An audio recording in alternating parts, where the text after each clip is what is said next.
राधे राधे दोस्तों, स्वागत है आपका आपके अपने YouTube channel Gradely M classes में। आज हम BA BSc BCom first semester के लिए first aid and basic health के 100 इंपॉर्टेंट और वेरी इंपॉर्टेंट एमसीक्यू लेकर आए हैं, जो कि मोस्टली रिपीटेड है। यदि आप ये 100 एमसीक्यू कर लेंगे तो आपके पेपर में कम से कम 25 से 30 प्रश्न इन्हीं 100 प्रश्नों से फंसने वाले हैं। चैनल पर नए हैं तो सब्सक्राइब जरूर कर देना। आप किसी भी यूनिवर्सिटी से हैं, ऑल यूनिवर्सिटी इन इंडिया, आपका यदि first aid and basic health है, सीओ करिकुलर में first semester BA BSc BCom पर है, तो ये वीडियो आपके लिए मोस्ट इम्पोर्टेंट होने वाला है। तो चलिए बिना देरी के अपने क्वेश्चंस की ओर बढ़ते हैं। याद रखना, चैनल को सब्सक्राइब जरूर कर लेना, क्योंकि हम सेकंड सेमेस्टर का जल्दी से जल्दी सारे सब्जेक्ट का सिलेबस लाने वाले हैं और आपको पढ़ाने वाले हैं। तो चलिए बढ़ते हैं अपने प्रश्नों की ओर बिना देरी के। बोलिए राधे राधे। हमारा पहला प्रश्न देखिए, दिया हुआ है, यदि घायल व्यक्ति सदमे में है तो उसके साथ कैसा व्यवहार करना चाहिए। याद रखिए, प्रश्न बहुत ही आसान आएंगे, आपको इतना पढ़ने के बाद और कहीं पढ़ने की ज़रूरत नहीं पड़ेगी। इसके पेपर बहुत आसान होते हैं, बस एक बार देखने की ज़रूरत होती है। तो इसका हमारा सही आंसर क्या हो जाएगा, उसे समझाना चाहिए और उसे सांत्वना देनी चाहिए। उपरोक्त दोनों सही। सदमे की स्थिति में व्यक्ति मानसिक और शारीरिक रूप से अस्थिर होता है, इसलिए उसे शांत करने और सांत्वना देने की आवश्यकता होती है। चलिए अगला प्रश्न देखते हैं। अगला प्रश्न दिया हुआ, किसी घायल व्यक्ति या रोगी को प्राथमिक चिकित्सा कब दी जाती है। तो इसका हमारा सही आंसर हो जाएगा डॉक्टर के आने से पहले। प्राथमिक चिकित्सा वह तत्काल सहायता होती है जो डॉक्टर के पहुंचने से पहले दी जाने वाली चिकित्सा होती है, इससे ताकि उसकी जान बचाने में हेल्प मिले। अगला प्रश्न देखते हैं। अगला प्रश्न दिया हुआ, कैरोटिड आर्टरी कहाँ स्थित होती है। तो इसका सही आंसर है गर्दन के कोने में तथा कान के नीचे स्थित होती है। यह धमनी मस्तिष्क को रक्त पहुंचाती है और गर्दन के दोनों ओर महसूस की जा सकती है। चलिए अगला प्रश्न देखते हैं। अगला प्रश्न दिया हुआ है, शरीर के किस अंग में गर्मी उत्पन्न होती है। तो इसका सही आंसर है मांसपेशियों में। मांसपेशियों में संकुचन और चयापचय क्रिया से शरीर में ऊर्जा उत्पन्न होती है या गर्मी उत्पन्न होती है। चलिए अगला प्रश्न देखिए। अगला प्रश्न दिया हुआ, चिकित्सा को रोगी से संबंधित किन किन विवरणों का पता होना चाहिए। तो इसका सही आंसर हो जाएगा उपयुक्त सभी। मल मूत्र पसीना जीभ पीड़ा और भूख प्यास का। सटीक निदान के लिए डॉक्टर को मरीज की शारीरिक स्थिति, भूख, पसीना और दर्द के बारे में जानकारी होनी चाहिए। अगला प्रश्न देखते हैं। अगला प्रश्न दिया हुआ, बच्चों में कौन सा रोग सामान्य है। तो इसका हमारा सही आंसर हो जाएगा डायरिया और निमोनिया। उपयुक्त दोनों। कमजोर प्रतिरोधक क्षमता के कारण बच्चों में दस्त और फेफड़ों का संक्रमण अधिक देखा जाता है, जिसे डायरिया या निमोनिया कहा जाता है। अगला प्रश्न दिया हुआ है, जख्मों को साफ करने के पश्चात मरहम पट्टी में प्रयोग की जाने वाली दवा कौन सी है। तो इसका सही आंसर हो जाएगा बीटाडाइन। बीटाडाइन एक एंटीसेप्टिक होती है जो संक्रमण को रोकती है। अगला प्रश्न दिया हुआ है, एक स्वस्थ व्यक्ति का हृदय 1 मिनट में कितनी बार धड़कता है। तो इसका सही आंसर है 72 बार। वयस्कों में हृदय की गति 60 से 100 बीट प्रति मिनट के बीच होती है, लेकिन यह 72 को दर्शाता है या इसी 72 को ही आदर्श माना जाता है। अगला प्रश्न देखिए। अगला प्रश्न दिया हुआ है, शरीर का ताप बढ़ने पर क्या बढ़ जाता है। तो इसका सही आंसर है नाड़ी व श्वास दोनों की गति बढ़ जाती है। बुखार में शरीर में चयापचय दर बढ़ती है, जिससे हृदय और फेफड़ों को अधिक कार्य करना पड़ता है, जिससे नाड़ी व श्वास दोनों की गति बढ़ जाती है।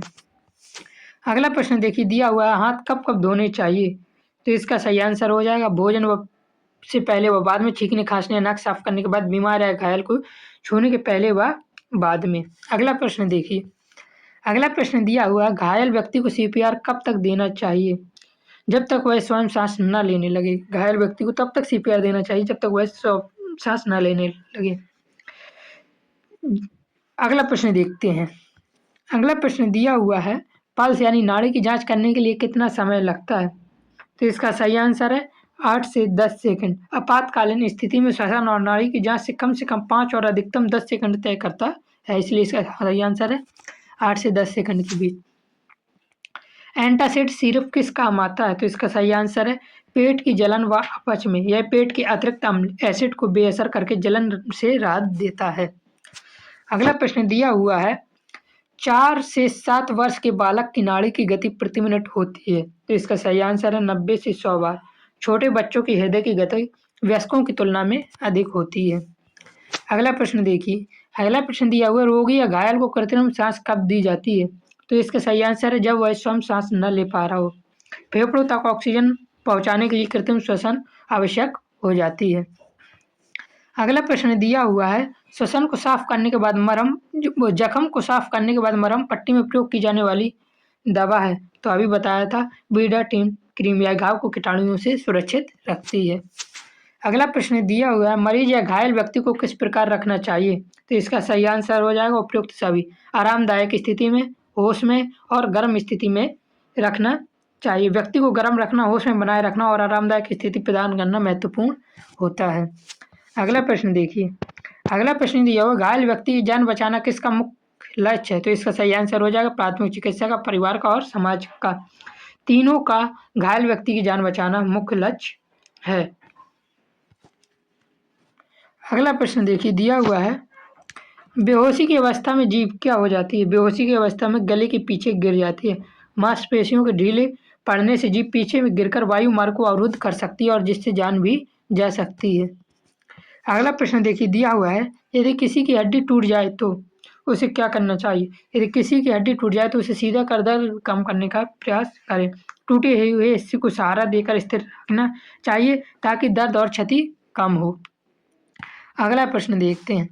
अगला प्रश्न दिया हुआ, डिजिटल थर्मोमीटर किस काम आता है। थर्मोमीटर किस काम आता है। तापमान मापने हेतु। यह शरीर के सटीक तापमान को डिजिटल रूप में प्रदर्शित करता है। अगला प्रश्न दिया हुआ, विश्व स्वास्थ्य संगठन ने ग्लोबल हैंड वॉशिंग डे किस तारीख को घोषित किया है। तो इसका सही आंसर हो जाएगा 15 अक्टूबर। हाथों की स्वच्छता के महत्व जागरूकता करने के लिए यह दिन मनाया जाता है। विश्व स्वास्थ्य संगठन ने ग्लोबल हैंड वॉशिंग डे मनाया। अगला प्रश्न देखते हैं। अगला प्रश्न दिया हुआ, स्टाइराइल गॉज क्या है। तो इसका सही आंसर हो जाएगा स्टाइराइल गॉज एक पट्टी है। यह एक कीटाणु रहित जालीदार पट्टी होती है जिसे घाव को ढकने के लिए उपयोग किया जाता है। अगला प्रश्न दिया हुआ, खुले हाथ से किस संक्रमण का खतरा रहता है। तो खुले हाथ से उपयुक्त सभी, हेपाटाइटिस बी, एसई, HIV और एड्स तीनों का संक्रमण रहता है। बिना दस्ताने के घायल को छूने से रक्त जनित बीमारियां फैल सकती हैं। अगला प्रश्न दिया हुआ है, बच्चे के शरीर का ताप ज्ञात करने के लिए थर्मामीटर कहाँ लगाना चाहिए। तो इसका सही आंसर है बगल में। छोटे बच्चे के लिए बगल यानी एक्सला से तापमान लेना सुरक्षित माना जाता है। अगला दिया है, श्वास ग्रहण करने की दर क्या कहलाती है। तो इसका सही आंसर हो जाएगा गति, या जिसे बोल सकते हैं रेस्पिरेटरी रेट बोलते हैं। चलिए, प्रति मिनट ली गई सांसों की संख्या को श्वसन दर या गति कहते हैं। अगला प्रश्न देखते हैं। अगला प्रश्न दिया हुआ है, शरीर के तापमान में कमी होने से शरीर क्या होता है। तो इसका सही आंसर है कमजोर हो जाता है। तापमान कम होने से हाइपोथर्मिया से अंग ठीक से कार्य नहीं कर पाते हैं। किसकी वजह से। हाइपोथर्मिया की वजह से शरीर के अंग ठीक से कार्य नहीं कर पाते हैं। अगला प्रश्न देखिए। अगला प्रश्न दिया हुआ है, जिस यंत्र से शरीर का ताप मापा जाता है उसे क्या कहते हैं। सही आंसर है थर्मामीटर। तापमापी यंत्र को थर्मामीटर कहा जाता है। अगला प्रश्न देखिए, दिया हुआ है, CPR का पूरा नाम क्या है। CPR का पूरा नाम है कार्डियोपल्मोनरी रेस्कुटेशन। यह हृदय और फेफड़ों को पुनः सक्रिय करने की एक आपातकालीन प्रक्रिया है। अगला प्रश्न दिया हुआ, घायल व्यक्ति के पल्स जांचने में कितना समय लगता है। तो इसका सही आंसर हो जाएगा, घायल व्यक्ति की पल्स जांचने में 5 से 10 सेकंड या 5 से 10 सेकंड समय लगता है। आपातकाल में इससे अधिक समय बर्बाद नहीं करना चाहिए। अगला प्रश्न दिया हुआ है, कैलेमाइन लोशन किस स्थिति में प्रयोग किया जाता है। तो कैलेमाइन लोशन फोड़े या फुंसी या त्वचा रोग में प्रयोग किया जाता है। वह खुजली और त्वचा की जलन को कम करने के लिए उपयोग किया जाता है। चलिए अगला प्रश्न देखते हैं। अगला प्रश्न देखिए, हमारा दिया हुआ है, श्वसन क्रिया क्या है। तो इसका सही आंसर हो जाएगा श्वास भरना, श्वास रोकना और श्वास रोकना। उपरोक्त सभी श्वास क्रिया है। सांस लेना और छोड़ना दोनों मिलकर श्वसन क्रिया पूरी करते हैं, यानी इनहेलेशन और एक्सहेलेशन मिलकर श्वास क्रिया पूरी करते हैं। अगला प्रश्न देखिए। अगला प्रश्न दिया हुआ, प्राथमिक चिकित्सा बॉक्स में क्या होना चाहिए।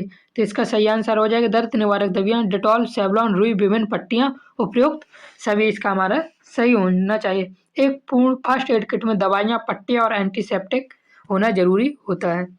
अगला प्रश्न हमारा दिया हुआ है, बुखार में छोटे बच्चों को दी जाने वाली दवा है। तो इसका सही आंसर हो जाएगा पैरासीटामोल सिरप। बच्चों के लिए सिरप के रूप में दवा देना आसान और सटीक होता है। अगला प्रश्न देखते हैं। अगला प्रश्न दिया हुआ पर्सनल प्रोटेक्टिव इक्विपमेंट पीपीई क्या होता है? तो इसका सही आंसर हो जाएगा फेस मास्क एवं दस्ताने। यह पहनने वाले को संक्रमण से बचाता है। क्या? पीपीई, फेस मास्क एवं दस्ताने। अगला प्रश्न दिया हुआ है घाव को साफ करने के लिए किसका प्रयोग किया जाता है?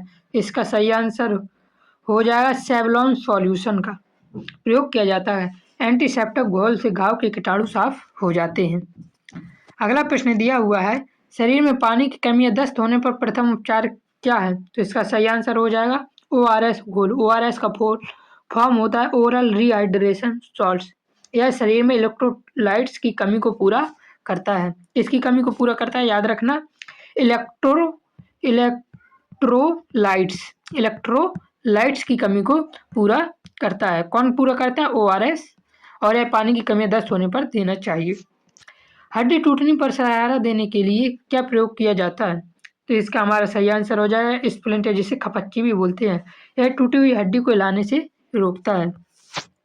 अगला प्रश्न हमारा दिया है शरीर के तापमान में वृद्धि होने पर कौन सा रोग होता है? यदि शरीर के तापमान में वृद्धि हो रही है तो बुखार होता है। बुखार कितने पर होता है? 98.0 फ़ारेनहाइट डिग्री से अधिक तापमान को पर बुखार का संकेत होता है।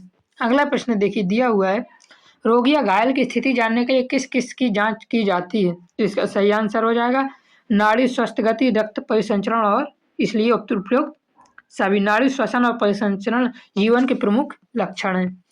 अगला प्रश्न हमारा दिया हुआ है एक स्वस्थ व्यक्ति के शरीर का सामान्य तापक्रम होता है। तो इसका हमारा सही आंसर हो जाएगा एक स्वस्थ व्यक्ति के शरीर का तापक्रम 98.4 डिग्री फ़ारेनहाइट या 37 डिग्री सेल्सियस होता है। अगला प्रश्न देखते हैं। अगला प्रश्न दिया हुआ है थर्मामीटर में बुखार कितने समय में मापना चाहिए? तो इसका सही आंसर हो जाएगा 1 से 2 मिनट। स्टिक रीडिंग के लिए कम से कम 1 मिनट आवश्यक होता है। अगला प्रश्न देखते हैं।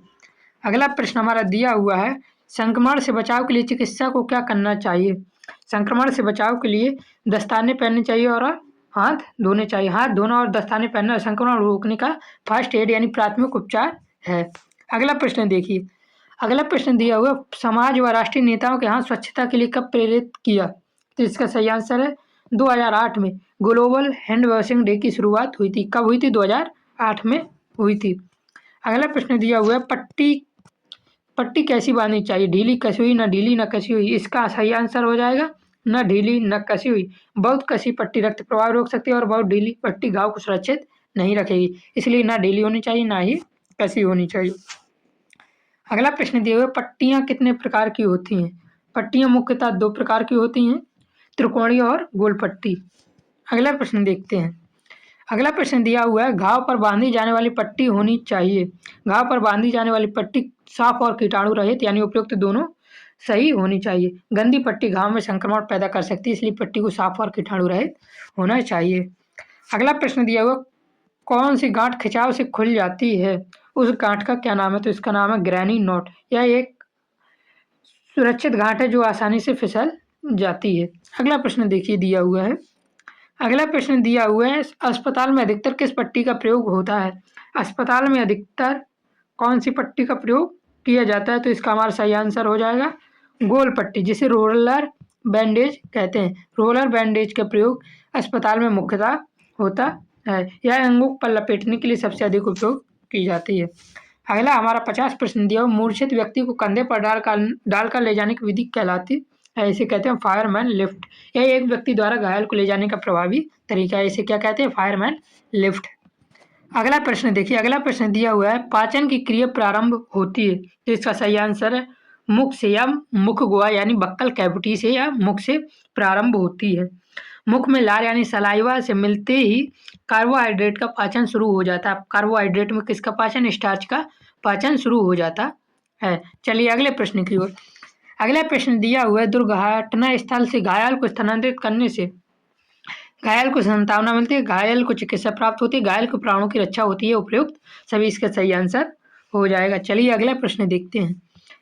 अगला प्रश्न हमारा दिया हुआ है किस स्थिति में घायल को पीठ के बल लिटाकर ले जाया जा सकता है? तो इसका सही आंसर हो जाएगा हड्डी न टूटने की स्थिति हाँ, पीठ के बल लेटा के ले जा सकता है, तो हड्डी टूटने की स्थिति में पीठ पे लेटाने से क्या होता है, शरीर स्थिर रहता है, इसलिए हड्डी टूटने की स्थिति में शरीर पीठ पर लेटाकर ले जाया जा सकता है।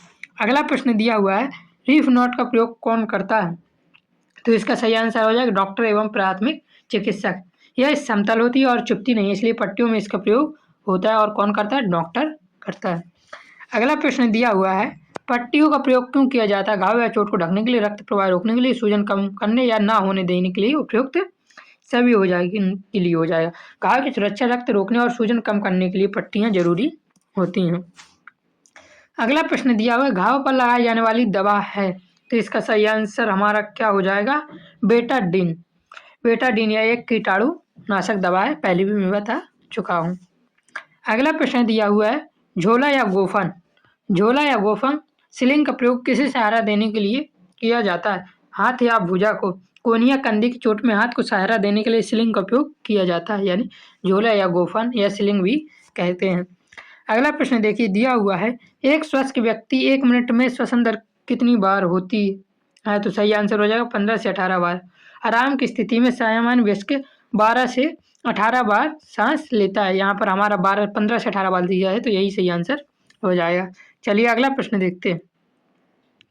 अगला प्रश्न हमारा दिया हुआ है, घायल के स्थानांतरण में प्रयोग की जाने वाली विधियां हैं, तो इसका हमारा सही आंसर हो जाएगा एक व्यक्ति द्वारा स्थानांतरण, स्ट्रेचर द्वारा स्थानांतरण, डोली या चारपाई द्वारा स्थानांतरण, इसका सही आंसर हो जाएगा उपयुक्त सभी। अगला प्रश्न देखते हैं। अगला प्रश्न दिया हुआ है, नियमित मल त्याग न करने से जठर तंत्र में कौन सी समस्या हो सकती है? तो इसका सही आंसर हो जाएगा उपयुक्त सभी। सही आंसर है बवासीर, दस्त, कब्ज या संयम मल। अगला प्रश्न देखते हैं। अगला प्रश्न दिया हुआ, आंतों में भोजन को अलग करने का कार्य किसके द्वारा किया जाता है? आंतों में भोजन का अलग करने का कार्य अम्ल और बैक्टीरिया दोनों के द्वारा किया जाता है। पेट का एसिड और आंतों के अच्छे बैक्टीरिया भोजन को तोड़ने में मदद करते हैं। अगला प्रश्न देखिए, दिया हुआ है, आहार में उचित मात्रा में तरल पदार्थ न लेने में क्या हो सकता है? तो इसका सही आंसर कब्ज, गैस और भारीपन, यानी उपयुक्त सभी हो सकता है। अगला प्रश्न देखिए, दिया हुआ है, आपातकालीन पट्टियां कौन सी हो सकती हैं? सूती कपड़ा, कोई भी साफ कपड़े का टुकड़ा या मलमल या रेशमी कपड़ा। तो इसका सही आंसर हो जाएगा कोई भी साफ कपड़े का टुकड़ा या मलमल। अगला प्रश्न देखते हैं।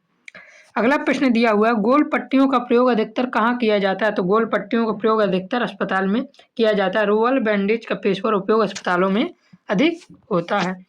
अगला प्रश्न दिया हुआ, चबाया गया भोजन किसके जरिए पेट में जाता है? तो इसका सही आंसर हो जाएगा ग्रास नली, इसे इंग्लिश में कहते हैं ओइसोफेगस। यह मुंह से पेट को जोड़ने वाला पाइप होता है। अगला प्रश्न दिया हुआ, एक दिन में कम से कम कितनी बार मल त्याग करना चाहिए? तो इसका सही आंसर है 1 बार। अगला प्रश्न देखिए। अगला प्रश्न हमारा दिया हुआ, आंतों की मांसपेशियां भोजन को आगे की ओर धकेलती हैं, इस क्रिया को क्या कहा जाता है? तो इस क्रिया को कहते हैं पेरिस्टालिस। कहाँ है? पेरिटालिस नहीं, पेरिस्टालिसिस कहते हैं। यह लहर जैसी गति होती है जो पाचन तंत्र में भोजन को आगे बढ़ाती है। अगला प्रश्न देखिए। अगला प्रश्न दिया हुआ, वाहक द्वारा घायल को कैसे लेटाया जाता है? तो वाहक द्वारा घायल को सीधा लेटाया जाता है। घायल को सीधा लेटाना सबसे सुरक्षित स्थिति होती है। अगला प्रश्न दिया हुआ, अनेक विषैले तत्व भी किसके द्वारा उत्सर्जित होते हैं? तो इसका सही आंसर हो जाएगा उत्सर्जन द्वारा। गुर्दे और आंतें शरीर में अपशिष्ट बाहर निकालती हैं। अगला प्रश्न देखिए। अगला प्रश्न दिया हुआ है, समय में मल त्याग करना किसका लक्षण है? तो समय से मल त्याग करना स्वस्थ व्यक्ति का लक्षण है। अगला प्रश्न देखिए, दिया हुआ है, घटने की पट्टी बांधने की कितनी स्थितियां होती हैं? क्वेश्चन गलत लग रहा है, घटने की थोड़ी होगी, घुटने की पट्टी बांधने की कितनी स्थितियां होती हैं? तो इसका सही आंसर हो जाएगा 2। घुटना सीधे या मुड़ा हुआ होने पर अलग अलग तरीके से पट्टी बांधी जाती है, तो इसकी कितनी होगी? घुटने पर जब सीधा होता है तब अलग, और जब मुड़ा हुआ होता है तब अलग, तो 2 प्रकार की पट्टी बांधनी जाती हैं। अगला प्रश्न दिया हुआ है, हाथ या भुजा को सहारा देने के लिए क्या बांधा जाता है? तो इसका सही आंसर हो जाएगा झोला या गोफन, जिसे हम स्लिंग भी कहते हैं। क्या कहते हैं? स्लिंग। हाथ या भुजा को सहारा देने के लिए स्लिंग का प्रयोग किया जाता है। अगला प्रश्न दिया हुआ, पचे हुए भोजन का शेष ठोस पदार्थ छोटी आंत द्वारा कहाँ भेजा जाता है? तो इसका सही आंसर हो जाएगा बड़ी आंत में पानी का अवशोषण होता है और अपशिष्ट जमा होता है। अगला प्रश्न में दिया हुआ है, गोद में उठाकर घायल को ले जाना कब सरल होता? जब वह बच्चा हो। कम वजन वाले बच्चों को गोद में ले जाना आसान होता है। अगला प्रश्न दिया हुआ है, धुआं किसका मिश्रण है? तो धुआं धूल कणों व गैसों दोनों का मिश्रण है। धुएं में अर्धजलीय कण और जहरीली गैस शामिल होती हैं। अगला प्रश्न हमारा दिया हुआ, रक्त शुद्ध करने का कार्य करता है। तो रक्त शुद्ध करने का कार्य करता है यकृत। फेफड़ा भी करता है, लेकिन फेफड़ा हमारा CO2 अलग करता है और यकृत छानकर अलग करता है, इसलिए हम यहाँ पर प्रायोरिटी यकृत को देंगे। चलिए अगला प्रश्न देखते हैं।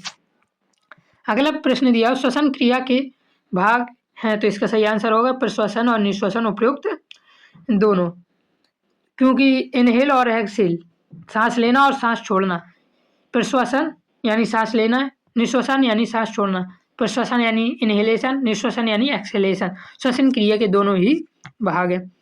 अगला प्रश्न हमारा दिया हुआ है, श्वसन तंत्र में कितने अंग कार्य करते हैं? तो इसका हमारा सही आंसर हो जाएगा, श्वसन तंत्र में 7 अंग कार्य करते हैं। नाक, ध्यान से सुनना, 7 अंग कौन कौन से? नाक, ग्रसनी, कंठ, श्वासनली, श्वसना, श्वसनिका और फेफड़ा, ये नाम होते हैं। अगला प्रश्न देखिए, दिया हुआ है, अशुद्ध रक्त के शुद्धिकरण के लिए किसकी आवश्यकता होती है? अशुद्ध रक्त के शुद्धिकरण के लिए ऑक्सीजन की आवश्यकता होती है। कोशिकाओं को जीवित रहने के लिए ऑक्सीजन युक्त रक्त होना चाहिए। जो हमारा ऑक्सीजन मिलाने का काम कौन करता है? फेफड़े ले जाते हैं हीमोग्लोबिन के जरिए, और हीमोग्लोबिन के जरिए हमारी कोशिका तक पहुंचाते हैं। अगला प्रश्न हमारा दिया हो, अशुद्ध रक्त का शुद्धिकरण किस क्रिया द्वारा होता है? तो श्वसन क्रिया द्वारा अशुद्ध रक्त का शुद्धिकरण होता है, मतलब CO2 को बाहर निकाल देता है श्वसन द्वारा और O2 को शरीर के अंदर लेता है। अगला प्रश्न देखिए, अगला प्रश्न दिया हो, श्वसन दर पर किसका प्रभाव पड़ता है? तो इसका सही आंसर हो जाएगा चिंता, वरना तनाव, दौड़, भाग, व्यायाम और खेल कूद, तीनों का हमारा श्वसन तंत्र पर फर्क पड़ता है। व्यायाम, तनाव या बीमारी श्वसन गति को तेज कर देती है या ठीक है। अगला प्रश्न देखिए, ट्रैकिया की लंबाई कितनी होती है? तो इसका सही आंसर हो जाएगा, ट्रैकिया की लंबाई 10 से 12 सेंटीमीटर होती है। गले के नीचे से शुरू होकर छाती तक जाती है। अगला प्रश्न दिया हुआ है, वायु मार्ग में आंशिक या पूर्ण रुकावट को क्या कहा जाता है? तो इसका सही आंसर है अवरोधन, या इंग्लिश में क्या कहते हैं? चोकिंग या ऑब्स्ट्रक्शन भी कहा जाता है। कुछ भी फंस जाने पर अवरोधन हो जाता है और सांस लेने में भी बाधा होती है। अगला प्रश्न देखिए, दिया हुआ है, पानी में जब व्यक्ति की श्वसन क्रिया रुक जाती है उस स्थिति को क्या कहते हैं? तो डूबना यानी ड्राउनिंग कहते हैं। पानी फेफड़ों में भर जाने से ऑक्सीजन की उपस्थिति बंद हो जाती है। अगला प्रश्न दिया हुआ है, किसके आयतन में वृद्धि के कारण फेफड़े फैलते हैं? तो इसका सही आंसर हो जाएगा वक्ष गुहा, ये जैसे चेस्ट कैविटी कहते हैं। डायफ्राम के नीचे जाने और पसलियों के फैलने से वक्ष गुहा का आयतन बढ़ जाता है। अगला प्रश्न देखिए, दिया हुआ, श्वसन नली में पानी चले जाने पर क्या होगा? श्वसन नली पर यदि पानी चला जाएगा तो ठंड लगती है एवं खांसी व सांस फूलने भी लगती है। शरीर की एक रक्षात्मक प्रतिक्रिया है। अगला प्रश्न देखिए, किस बीमारी में गर्म पानी में नमक डालकर गरारे किए जाते हैं? तो इसका सही आंसर है गले की सूजन में।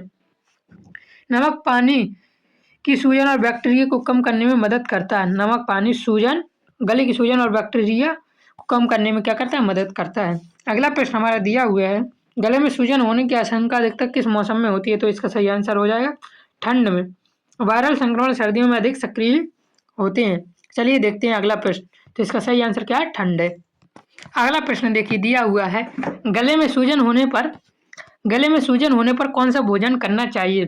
तो इसका सही आंसर हो जाएगा गर्म व नर्म। गले में सूजन होने पर नर्म भोजन निगलने में आसान होता है और गर्माहट राहत देती है। अगला प्रश्न देखिए, दिया हुआ है, मनुष्य को श्वास लेने में कठिनाई कब होती है? दम घुटने पर, गला घुटने पर, फांसी लगने पर। इसका सही आंसर हो जाएगा उपयुक्त सभी। ये कॉमन सेंस का आंसर था, आप सभी को मालूम होगा ही। अगला प्रश्न दिया हुआ, गले में स्वर तंत्र किस नलिका में पाया जाता है? तो इसका हमारा सही आंसर क्या हो जाएगा? श्वास नली में। श्वास नली के शीर्ष पर होता है, यानी ट्रैकिया के शीर्ष पर। इसे क्या कहा जाता है? लैरिंक्स कहा जाता है। स्वर यंत्र को लैरिंक्स कहा जाता है, जहाँ से क्या होती है? ध्वनि उत्पन्न होती है। अगला प्रश्न दिया हुआ है, खाना खाते समय श्वास नली को कौन बंद करता है? तो इसका सही आंसर है एपिग्लोटिस। यह एक ढक्कन जैसा अंग है जो भोजन को श्वास नली में जाने से रोकता है। अगला प्रश्न देखिए, दिया हुआ है श्वास अवरोध से पीड़ित व्यक्ति बेहोश हो जाए तो क्या करना चाहिए? तो इसका सही आंसर है सीपीआर देना चाहिए। बेहोशी की स्थिति में हृदय और श्वसन को सहारा देने के लिए सीपीआर जरूरी है। अगला प्रश्न देखिए, दिया हुआ अस्थमा किस कारण से हो सकता है? एलर्जी व ठंड, धूल, और मानसिक तनाव तीनों से हो सकता है। अगला प्रश्न देखिए, अस्थमा होने पर क्या होता है? सांस लेने में कठिनाई, सांस छोड़ने में कठिनाई, बोलने में कठिनाई, उपयुक्त सभी। अगला प्रश्न देखते हैं। अगला प्रश्न दिया हुआ, अस्थमा रोगी में कौन से लक्षण पाए जाते हैं? तो इसका सही आंसर है अस्थमा पीड़ित रोगी में कौन से लक्षण पाए जाते हैं? छाती में जकड़न, बेचैनी व घबराहट, सांस लेने में कठिनाई, उपयुक्त सभी। अगला प्रश्न दिया हुआ है, अस्थमा पीड़ित व्यक्ति को कहाँ बैठना चाहिए? तो इसका सही आंसर हो जाएगा स्वच्छ हवा वाले स्थान पर अस्थमा पीड़ित व्यक्ति को बैठना चाहिए। अगला प्रश्न देखिए, हमारा दिया हुआ ठंड के मौसम में कौन से रोग अधिक फैलते हैं? तो श्वसन रोग ठंड के मौसम में अधिक फैलते हैं। जुकाम, खांसी और दमा सर्दियों में बढ़े जाते हैं। अगला प्रश्न हमारा दिया हुआ है, श्वसन तंत्र का कौन सा अंग बॉक्स के समान आकार का होता है? तो इसका सही आंसर है स्वर यंत्र, लैरिंग्स। लैरिंग्स हमारे बॉक्स के समान आकार का होता है। मैंने आपके 100 क्वेश्चन निकाले थे, एक क्वेश्चन लगता है कट गया है और इसका ऑप्शन भी चौथा कट गया। इसका लेकिन सही आंसर है स्वर यंत्र। इस प्रकार मैंने आपके 99 क्वेश्चन करवाए, 100 क्वेश्चन करवाने थे, परंतु ये क्वेश्चन कटा हुआ है। चैनल पर नया है तो चैनल को सब्सक्राइब जरूर कर लेना, क्योंकि मैं आपके सेकंड सेमेस्टर के सभी सब्जेक्ट का सिलेबस कंप्लीट करवाऊंगा। राधे राधे, जय हिंद, जय भारत।